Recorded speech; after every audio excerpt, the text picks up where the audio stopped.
Hello, welcome to the News Commentary.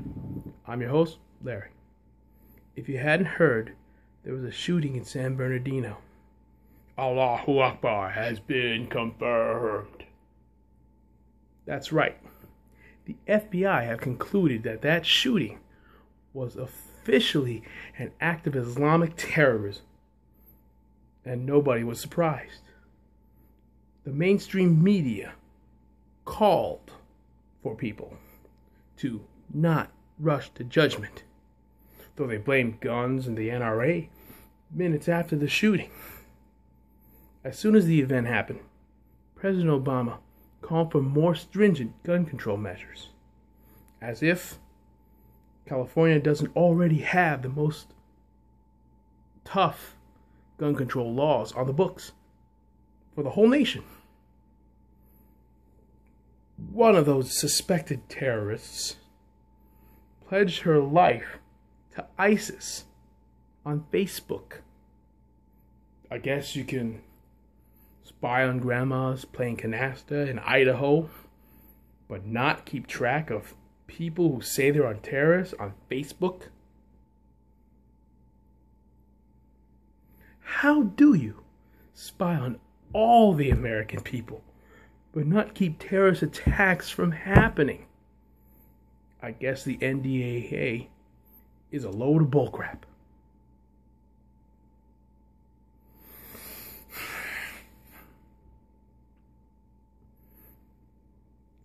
If we want to stop terrorist attacks here in this nation, we have a lot of options. We could stop funding this Syrian rebellion that's going to topple Assad. We could actually destroy ISIS if we really wanted with airstrikes. Or we could stop funding them by not giving Turkey money for its oil, which is where ISIS gets some of its funding.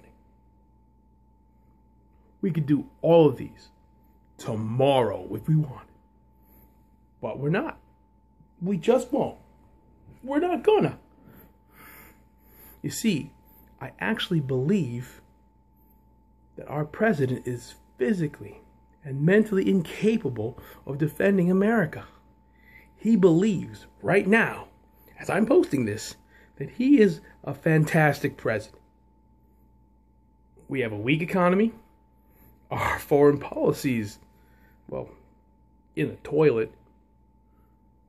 And domestically, we're falling apart as a nation. Yet he thinks he's doing a great job. No, Barry Soratoro, you are not doing a great job. You are quite delusional, actually. And that's the duh part of it. Let's get some gun control myths off the table. For instance, there is no gun show loophole. Gun shows do the same background check as if you were buying a gun at a store. There is no loophole. The only thing that you could say is a sort of loophole is there isn't a provision for regulating a purchase from one individual to another. They usually have to go to an FFL and then transfer the firearm that way. It's like a triangle. Some individuals, i.e. criminals, will sell each other guns. And that is what we call a straw purchase. Not a provision in a gun show loophole. Because gun show loopholes are just like the Loch Ness Monster. They don't exist at all. Second, assault rifles, whether you were to ban them or not, only account for 1% of violent crime. 1%. 1. 92% is pistols. Pistols. And the truth is, in that 1%, normal sporting rifles, well, they don't usually hurt anyone. You see, most sporting rifles, AR-15s, AKs, for personal defense, sporting, or hunting, spend most of their time in a gun safe, and they kind of just chill. They only come out when it's time to be used. And in the personal defense, these guns just sit and collect dust, as if they were still in the warehouse before they were bought. And for hunting, they come out, kill Bambi sometimes. Or maybe, if you live in the South, Pumbaa. Boar hunting's good down in like places like Kentucky and Florida and stuff like that. And of course, for shooting events, shooting sports, when it's time to go shoot some clay pigeons, they come out of the closet. But that's the only time they come out of the closet. I mean, rarely are ever normal sporting rifles ever featured in a major crime. Truth is, they're hard to conceal. Rifles are big. Handguns are not. So when they are used, handguns are the way to go, because you can conceal them quite easily. And that's the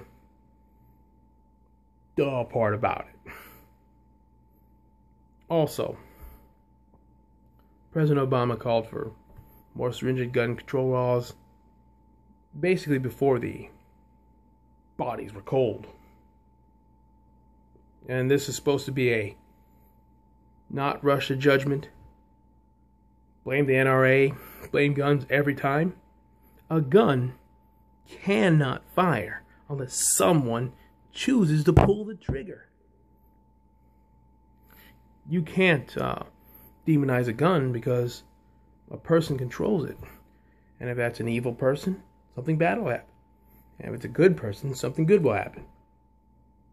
You see, guns defend people every day. Every day.